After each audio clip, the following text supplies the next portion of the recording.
Tunas e Praxe. A resposta já está naquilo que eu acabei de dizer. Tunas é uma coisa, Praxe é outra. A grande confusão instalada neste país foi, e mais uma vez é um bocadinho culpa nossa, os atores que fazem o ressurgimento das tunas estão exatamente na altura em que ressurge a praxe. Coincidência temporal, os atores são os mesmos, o gajo inteligente da praxe muitas vezes ia para a tuna porque era lá que estavam os gajos porreiros, o gajo que sabia umas coisinhas que não sei o quê, que o pai tinha estudado em Coimbra, sabia umas coisinhas de praxe, não é? Foi para a tuna porque os amigos também estavam lá. Os atores eram os mesmos. Há aqui uma sobreposição em camada, são os mesmos atores. Os que ressurgem a praxe são os mesmos que estão no boom da tuna. Isto, obviamente, criou zonas de conflitualidade a prazo. Se no primeiro momento ninguém ia entrar em conflito consigo próprio, que é um bocado por aí, mais tarde passou-se a perceber que a autonomização da tuna dentro até da própria universidade ou faculdade era de tal ordem que não fazia sentido nenhum, por qualquer razão absurda, estar subjugada a uma coisa que não tem nada a ver com aquilo que nós estamos a fazer, que é música. Ninguém concebe que o motoclube da Universidade de XPTO esteja tutelada pela praxe. Porque cargas de água, então, é que uma tuna, que é uma expressão musical, está tutelada pela praxe. Pronto. A explicação é tão simples quanto isto. Tudo que seja daqui para a frente é ou é complicar ou é aceitação tácita de que os gajos da praxe mandam em nós. Tunas. Há tunas que não se importam nada com isto. Também há tunas na Remax. Há tunas católicas apostólicas XPTO, há tunas luteranas, há tunas presidiários. E agora não estou a brincar, também a falar a sério, não há hoje, mas isso no Peru em finais do século XIX. Portanto, há tunas de todo tipo de atividades. Por que não haver tunas praxistas? Aquilo que comumente se chama de trupes musicais. Tudo bem. Agora, a tuna, por ser tuna de uma faculdade ou de uma universidade, não tem rigorosamente nada a ver com a praxe. Este título não tem. Bom, mas usam um traje. O traje não é da praxe. O traje que a tuna usa, se for o mesmo que o traje que estamos a falar do traje de estudante. E o traje de estudante não é traje de praxe. Isso é uma mentira que os praxistas de 3/4 de mês resolveram inventar e andam a alimentar para impedir pessoas, por exemplo, de trajar. O traje é um traje de estudante, não há traje de praxe. Isso não existe. A não ser na cabeça de meia dúzia de idiotas.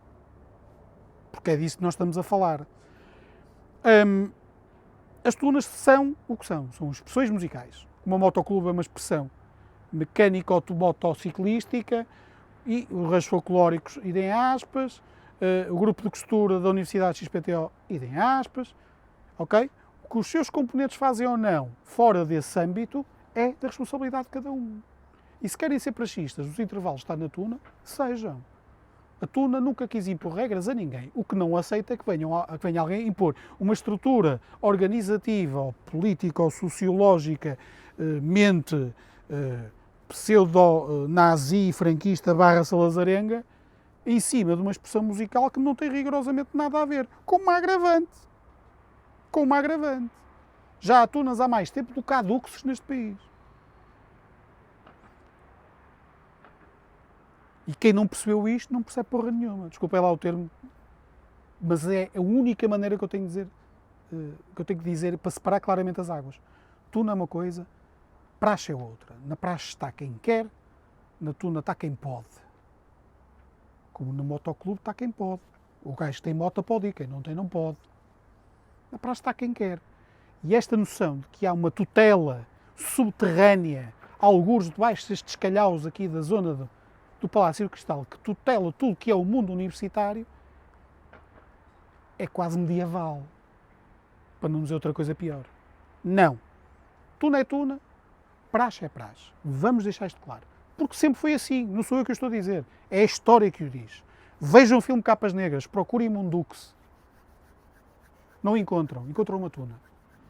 O boom tunante tem, as explicações foram um bocadinho dadas anteriormente, mas vamos ser um bocadinho mais assertivos naquelas que são as grandes bases para, ao coincidirem todas no mesmo lapso do calendário gregoriano e no mesmo espaço, neste caso Portugal, e mais concretamente nas grandes urbes, teve a ver com, primeiro, a liberalização do ensino superior em Portugal. A partir do momento em que o ensino superior em Portugal passou a ser também uma premissa e uma prerrogativa da atividade privada, obviamente que nasceram mais universidades para além das clássicas universidades portuguesas, Coimbra, Porto e Lisboa. Isso faz com que nasçam universidades de forma quase indiscriminada por todo o país, nomeadamente nas grandes urbes, Porto, Lisboa, mais em concreto nestes sítios. Surgimento dos politécnicos, há politécnicos também mais descentralizados, aqui já é um bocadinho mais tarde, mas ainda se poderá considerar isso. Há muitas dos politécnicos que nascem exatamente, enfim, mais ou menos entre 95, por aí, portanto, ainda apanham um bocadinho desse resquício do boom. Se somarmos a isto tudo o poder de compra que os portugueses tinham, que fazia com que tivesse sido mais fácil colocar os filhos a estar na universidade, indo ao encontro daquilo que não foi possível quando os próprios pais na altura não puderam, quando tiveram idade para ir para o ensino superior, não foram porque não havia possibilidades nesse tempo, ou seja, 30 anos antes. Esse anseio de querer transmitir a possibilidade dos filhos poderem ir para o ensino superior quando eles próprios não a tiveram, também ajuda à causa. A descolonização também ajuda à causa. Há muita gente que vem das ex-colónias e ao regressar, obviamente quer entrar no tecido social exatamente da mesma maneira, legitimamente, no tecido social dos nativos, digamos assim, ou dos portugueses que residiam em território português. Essa é outra razão. Outra razão... Diz? O fim da guerra colonial é um bocadinho a antecâmara, não é, da descolonização. Portanto, a descolonização obriga a que os pais tragam os filhos, regressam à metrópole, como se dizia antigamente, tragam os filhos recém-nascidos em alguns casos, e que obviamente querem se inserir no tecido social agora da metrópole, onde eles foram obrigados a regressar. Portanto, esse anseio também ajuda sobremaneira a que haja mais gente a estudar em finais dos anos 80 e inícios dos anos 90. Se aliarmos a isso o aumento exponencial da taxa de natalidade dos anos 70, lembrar que a taxa de natalidade dos anos 70 foi altíssima, faz com que 20 anos depois, ou seja, quando as pessoas estão em idade de entrar para a universidade terminados os estudos liceais, sejam muitos, ou seja, é muita gente que está praticamente à bica, passa a expressão, para poder aceder ao ensino superior, desta vez com uma vantagem acrescida. Já há mais possibilidades para além das clássicas universidades do Porto, Coimbra, Lisboa, etc. Se juntarmos a tudo isto alguma influência espanhola, para mim é extremamente importante, que se exerce nessa altura, nomeadamente a norte de Portugal, e aqui há um fator muito curioso. Há um programa em Espanha chamado Rente Joven, que é um programa de captação de talentos, que tinha vários tipos de modalidades, e uma das modalidades que tinha, e que teve na altura, foi a apresentação, o Concurso Nacional de Tunas, que era por eliminatórios, etc, etc, etc, até chegar-se a uma final, e todos os anos, durante alguns anos, decorreu dessa forma. A televisão espanhola, então, diligentemente ou não, como se poderá calcular, resolveu aumentar a potência dos transmissores da RTVE, então, para que o sinal pudesse ser captado em Portugal, para quem tivesse essa possibilidade, ou por intermédio de parabólicas ou até antenas normais, conseguiam fazer essa captação com mais ou menos dificuldade. Isso fez com que muita gente passasse a conhecer tunas espanholas quase sem querer. Ou seja, concomitantemente passasse a conhecer tunas. O que era isto das tunas? E passaram a ver tunas espanholas. Temos também o Orfeu Universidade do Porto, na comemoração dos seus 75 anos, então à época, quando pretende comemorar os seus 75 anos, realiza então o primeiro FITU não competitivo que decorreu no Teatro Carlos Alberto, salvo erro. Todos estes fenómenos fazem com que, em conjunto, separadamente e depois em conjunto, originem um óbvio replicar daquilo que era feito então. Portanto, é um momento único na história recente do país a este nível, que naturalmente originou com que houvesse um claro replay, mimetismo puro. Aqueles têm, se a Universidade X tem uma tuna, nós vamos criar uma tuna também. Portanto, até porque os espanhóis, a gente até vê na televisão e não sei o quê, portanto, e fomos ao FITU e vimos, estavam aí os mexicanos, que depois não vieram, não sei, coisas deste tipo.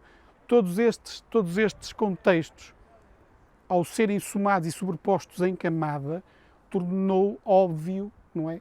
Se somarmos a isto milhares de pessoas a estudar no ensino superior em Portugal nessa época, originou e suscitou claramente o boom.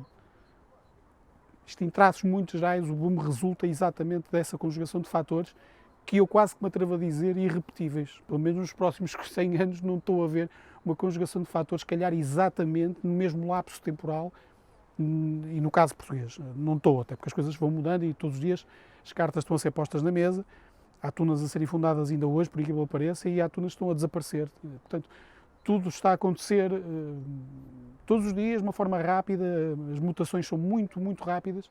Não há como havia, então, uma noção mais, como é que eu ia dizer, mais cómoda, mais confortável, mais expectável, não é? Do que poderia vir a seguir. E também essa noção de conforto e segurança e comodismo originou a que fosse mais fácil criar tunas exatamente nesse lapso de tempo, finais dos anos 80 e início dos anos 90, uma tendência que se prolongou até meados de 2000.